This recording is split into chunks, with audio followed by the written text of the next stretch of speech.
Hello everyone, welcome to the study hub. I hope आप सब अच्छे से होंगे। तो हम आपकी इंडियन पॉलिटी कर रहे हैं। तो इंडियन पॉलिटी के अंदर थोड़ा सिलेबस देखते हैं, सिलेबस में क्या क्या है। इंडियन कॉन्स्टिट्यूशन बेसिक फीचर हमने कर लिए थे और मैंने कहा था इंडियन कॉन्स्टिट्यूशन के अंदर एक तो थोड़ा सा कॉन्स्टिट्यूशन देखना है, कॉन्स्टिट्यूशन की क्या क्या टाइप्स होती हैं, और इसके अंदर सबसे जो इंपॉर्टेंट टॉपिक होता है वो क्या है, वो होगा आपका making of the constitution, constitution को बनाया किस तरह से। ओके, और उसके बाद बाकी प्रेम्बल और बाकी चीज़ें वो हम करेंगे।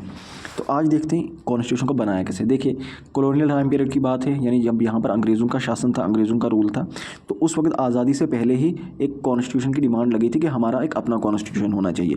तो 1934 में सबसे पहले एम एन रॉय ने आइडिया दिया था कि हमारा एक अपना कॉन्स्टिट्यूशन होना चाहिए, कॉन्स्टिट्यूशन असेंबली होनी चाहिए जो हमारा कानून खुद बनाएगी। ये अंग्रेज़ आ रहे हैं, हमारे लिए रूल्स बना रहे हैं, हमारे लिए कानून बना रहे हैं हमें रूल करने के लिए। ओके, इससे हमारे पास कोई पावर्स नहीं आ रही हैं, कोई राइट्स हमें नहीं मिल रही हैं, हम खुद अपना कॉन्स्टिट्यूशन फ्रेम करेंगे।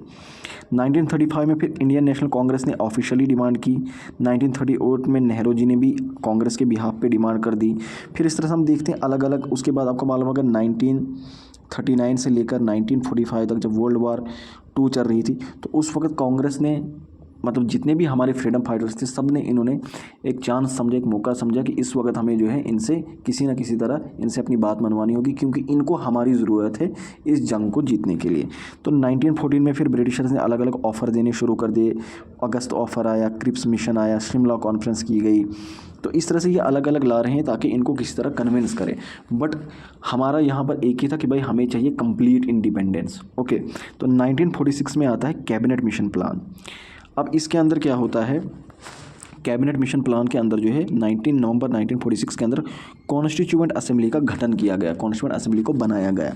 इसका मतलब ये है कि कॉन्स्टिट्यूएंट असेंबली वो असेंबली जो हमारा कानून बनाएगी। ओके, टोटल स्ट्रेंथ बताई गई थी इसकी 389 होगी, जिसमें 296 ब्रिटिश इंडिया के लिए होगी और 93 प्रिंसली स्टेट्स के लिए, क्योंकि उस वक्त जो है दो तरह से रूल हो रहा था इंडिया पे।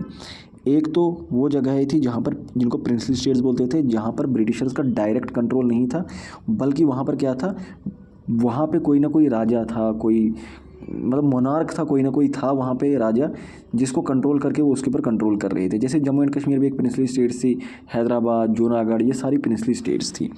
इसी तरह से दूसरे था वो वाले एरिया जहाँ पर ब्रिटिशर्स का डायरेक्ट कंट्रोल था, उसको हम क्या बोलते थे, उसको बोलते थे ब्रिटिश इंडिया प्रोविंस। उसके बाद सीट जो है वो इस तरह से डिवाइड की थी इन प्रोपोर्शन टू पॉपुलेशन। रफली लगभग 1 मिलियन पॉपुलेशन के ऊपर एक सीट रखी थी, यानी 10 लाख लोगों को एक आदमी रिप्रेजेंट करेगा। सीट्स का डिवीजन इस तरह से किया गया था 3 कैटेगरीज में। एक तो जनरल में आपके आ जाएंगे जितने भी हैं, उसके अलावा मुस्लिम्स और सिख्स, ठीक है, इस तरह से डिवाइड किया था।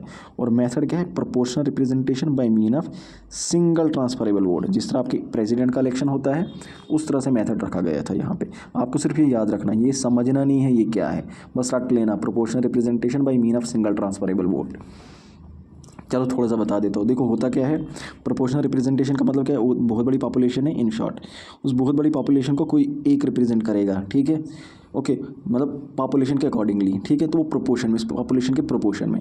सिंगल ट्रांसफरेबल वोट का ये मतलब है कि प्रेफरेंसेस रखी जाएंगी वहाँ पर, उन प्रेफरेंसेस में से एक एक करके उनको चूज़ किया जाएगा। तो छोड़ो इसको, इस डिटेल में मत जाओ, इतना याद रखो, proportional representation bye mean of single transferable vote. वहाँ पर आपसे ये नहीं पूछा जाएगा ये है क्या, बस मेथड याद रखना। तो कॉन्स्टिट्यूएंट असेंबली जो है, अब हमने देखा इसमें क्या है, ये पार्शली इलेक्टेड पार्शली नॉमिनेटेड थी। क्यों थी, क्योंकि बताया गया था जो ब्रिटिश इंडिया से होंगे, ये जो 296 सीट्स हैं इनके लिए इलेक्शन होंगे, इनको इलेक्ट किया जाएगा, ठीक है। लेकिन जो 93 सीट्स थी प्रिंसली स्टेट्स की, इनके लिए ये बताया गया था कि यहाँ पर जो हेड है इन स्टेट्स का, जो भी राजा होगा वहाँ पे, वो क्या काम करेगा, वो नॉमिनेट करेगा, हाँ ये मेरा बंदा है, मेरी प्रिंसली स्टेट से, ये कॉन्स्टिट्यूएंट असेंबली में बैठेगा। ओके, बाद में फिर हम देखते हैं इलेक्शन हुए, जुलाई अगस्त 1946 में इलेक्शन हुए। इंडियन नेशनल कांग्रेस को 208 सीट्स मिलती हैं, मुस्लिम लीग को 73 और बाकी जो अदर्स थे उनको 15 सीट्स मिलती हैं। अब क्या होता है, यहाँ पर कॉन्स्टिट्यूएंट असेंबली की वर्किंग स्टार्ट हो जाती है। तो 9 दिसंबर 1946 को पहली मीटिंग होती है, लेकिन मुस्लिम लीग इसको बाइकआउट करती है। टोटल 211 लोगों ने अटेंड की थी। इस टाइम पे डॉक्टर सच्चिदानंद सिन्हा को एक टेम्परेरी प्रेसिडेंट बनाया गया था। बाद में फिर डॉक्टर राजेंद्र प्रसाद जी को परमानेंट प्रेसिडेंट बनाया था। 2 वाइस प्रेसिडेंट भी थे, HC मुखर्जी और VT कृष्णमाचारी। इसके अलावा फिर बाद में क्या होता, अब 9 दिसंबर को तो कॉन्स्टिट्यूंट असेंबली बैठी, 4 दिन के बाद 13 दिसंबर को नेहरू जी लेकर आते ऑब्जेक्टिव रेजोल्यूशन। ऑब्जेक्टिव रेजोल्यूशन का मतलब ये है भाई हम कानून बनाने जा रहे हैं, उस कानून को बनाकर हमने हासिल क्या करना, हमारा ऑब्जेक्टिव क्या होगा, तो वो कहलाया जाएगा ऑब्जेक्टिव रेजोल्यूशन, जिसके अंदर फिलॉसफी फंडामेंटल्स होंगे कॉन्स्टिट्यूशन के, कॉन्स्टिट्यूशन का बनाकर करना क्या है हमने।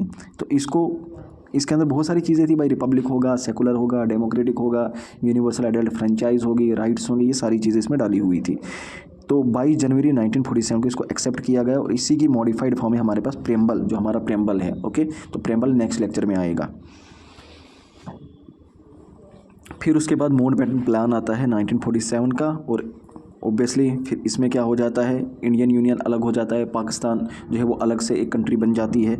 इस एक्ट ने क्या काम किया, कॉन्स्टिट्यूंट असेंबली को पूरी तरह से फुल्ली सॉवरन बनाया। ये पहले भी सॉवरन थी, लेकिन अब यहाँ पर ऑफिशियली इसको डेजिग्नेट कर दिया कि एक सॉवरन बॉडी है, यानी इसके ऊपर कोई भी ब्रिटिशर्स का कोई कंट्रोल नहीं है।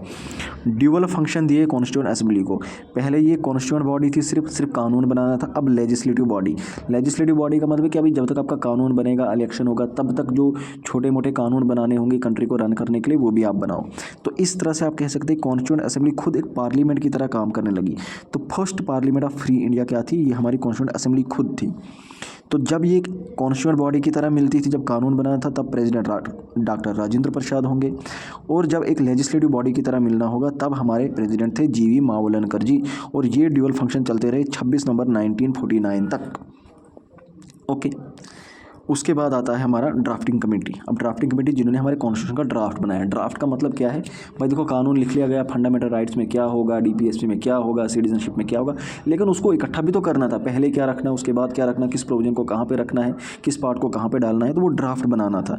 29 अगस्त 1947 को इसको सेटअप किया था और इनको टास्क दिया था ड्राफ्ट बनाना कॉन्स्टिट्यूशन का। टोटल 7 मेंबर थे, सभी इंपॉर्टेंट है। डॉक्टर भीमराव अम्बेडकर जी चेयरमैन थे इसके, के.एम. मुंशी, एन. गोपाल स्वामी अयंगर, अल्लादी कृष्ण स्वामी अय्यर, सईद मोहम्मद सादुल्ला, और उसके बाद B.L. मित्तर थे जो बीमार हुए थे। ओके, इनको रिप्लेस किया था N. माधव राव ने। इसी तरह से D.P. केथन, इनकी डेथ हुई थी, इनकी जगह T.T. कृष्णमाचारी आए थे। तो पहला ड्राफ्ट फरवरी 1948 में पब्लिश होता है, और फाइनल ड्राफ्ट जो होता है 4 नवंबर 1948 में पब्लिश होता है, और पास किया जाता है 26 नवंबर 1949। तो 26 नवंबर 1949 को कानून बन के तैयार हो गया, और उसी दिन जो है अडॉप्ट कर लिया था कि हाँ ये कानून होगा, साइनिंग होगी, उसको एनेक्ट किया। लेकिन फोर्स में कब लाया था, इफेक्ट में कब आया था, 26 जनवरी 1950 से, रिपब्लिक डे। ओके, तो कॉन्स्टिट्यूशन उस वक्त क्या था, एक प्रेम्बल था, उसके अंदर 395 आर्टिकल और 8 शेड्यूल थे। अडॉप्ट और इनेक्ट किया 26 नवंबर 1949 और फोर्स में आया 26 जनवरी 1950 में। 2 साल 11 महीने और 18 दिन लगा, और 64 लाख रुपए का खर्चा आया था पूरा कानून बनाने में। इसके अलावा और भी बहुत सारे ऐसे इंपॉर्टेंट फैक्ट्स है कानून को लेकर, कहाँ पर पब्लिश किया गया, और भी बहुत सारी चीज़ें, कहाँ पर आज का प्रेजेंट कॉन्स्टिट्यूशन, ओरिजिनल कॉन्स्टिट्यूशन कहाँ पर है अभी, वो सारी चीज़ें नेक्स्ट लेक्चर में बहुत इंपॉर्टेंट फैक्ट बताने जा रहा हूँ, वो वीडियो मिस नहीं करना। ठीक है, थैंक यू सो मच।